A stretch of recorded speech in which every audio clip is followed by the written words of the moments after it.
in free agency, in the draft, in trading the big time players, the wide receivers, the running backs, the quarterbacks, the big time defenders.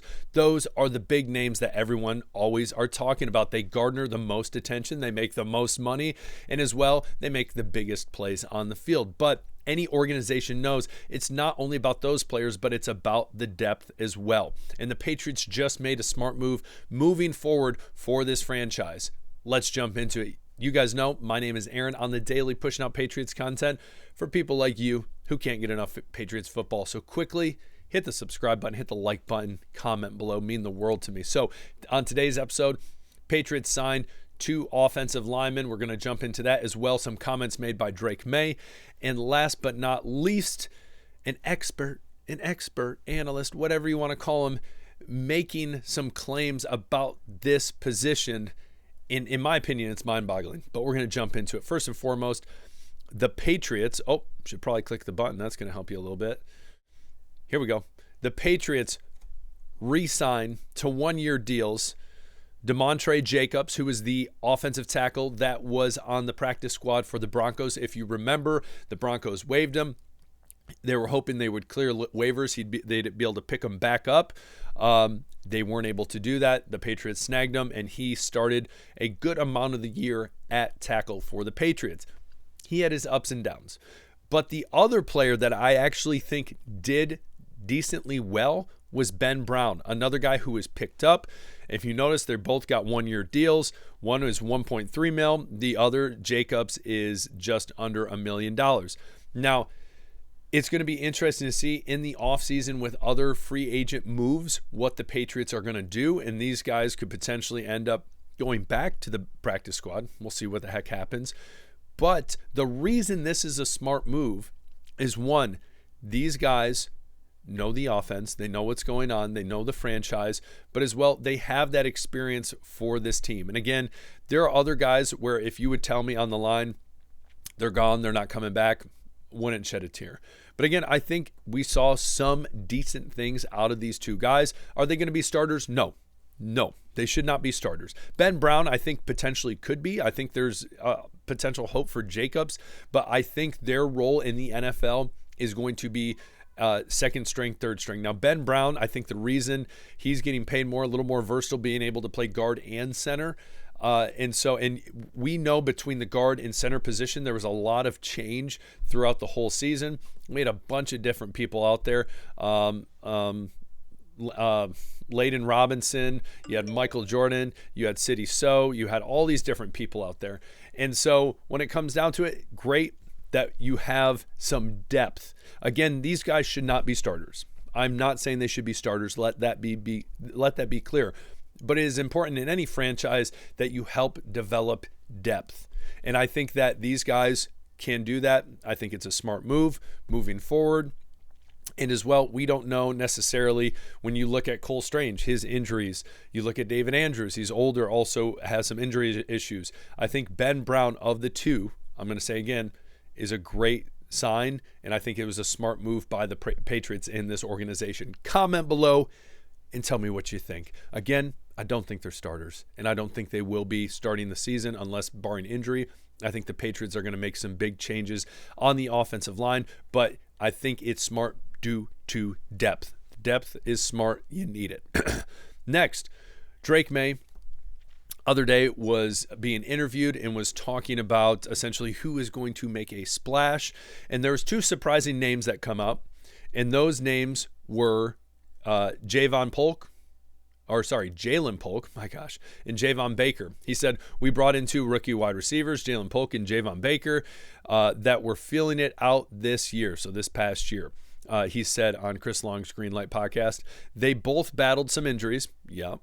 Hopefully expecting one of them, if not both, to make a splash this year. Again, I will claim it myself. I will say it. I will admit it takes a man to admit it, his mistakes. And I will say this, maybe I've judged them too quick. They both did have rough seasons. We can all agree. Everyone's nodding their head right now. Yeah, it was a rough season. But moving forward, it's going to sound super cheesy, but moving forward, I was going to say turning the page, but that sounds stupid.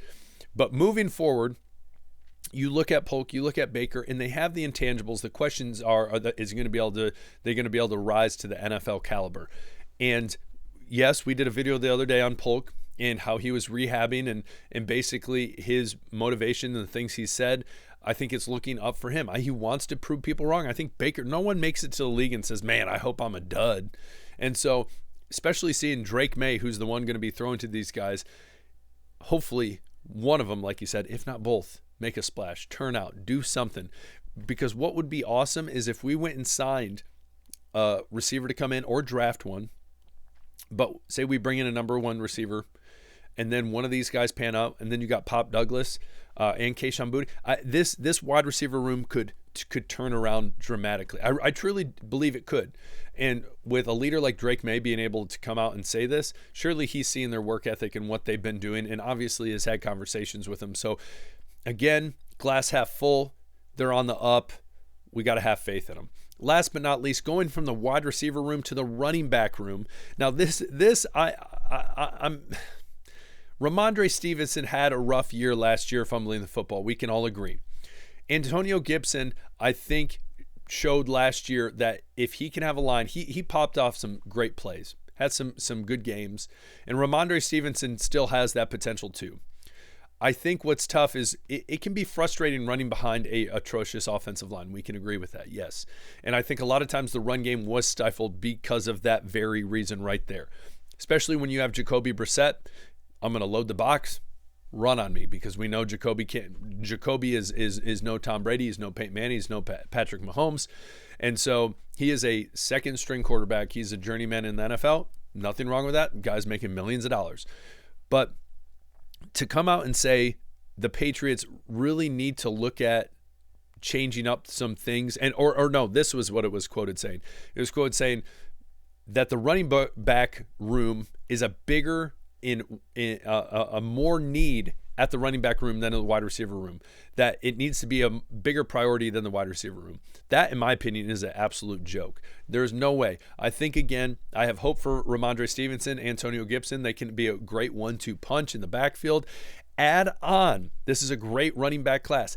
Add on a running back in this class in a later round. There's a lot available. I'm not saying get Gene-Tree, because I don't think that's going to be a wise decision by the Patriots, because you're going to have to give up a first-round pick. But go out there, get someone, and who knows what they could do. Again, you look at someone like Pacheco, who plays for the Kansas City Chiefs. He was a 7th-round pick, made a huge splash. You never know. There's diamonds in the rough. You've heard me say that 100 times. But to go out and say that the running back core is in more desperate need than the wide receiver room, no. That's a bad take.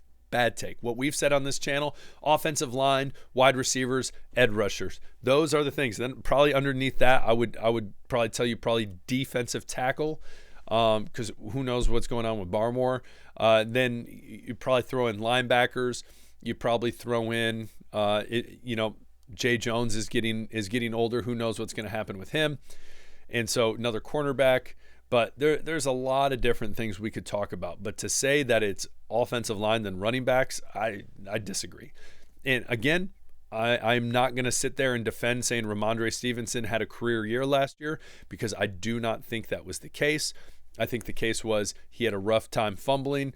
Gibson got one of the starts. I think the offensive line was rough. There's a lot of variables, but I think get a competent offensive line in front of him and he can prove a lot of people wrong. I think Antonio Gibson, again, can be one of those pops. It can be one of those, and I'm not saying they're going to turn into David Montgomery or Jahmyr Gibbs, but think of David Montgomery as that muscle and Jahmyr Gibbs as that speed.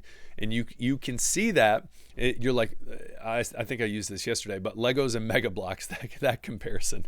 All right, but it might be a little not as great, but it could be a great quality behind an offensive line that is competent. So again, running back, not as desperate need as a wide receiver. So comment below, tell me what you think. Maybe you disagree 100% and you're like, nope, bomb, get rid of all those running backs. Let's start fresh. I just think that's an unwise decision. Tell me what you think. Comment below. I'd love to hear from you as well. As we get higher, we're coming in on 6,000 subs. Please help me get there. I'd appreciate it. My name is Aaron. We'll talk later. Peace.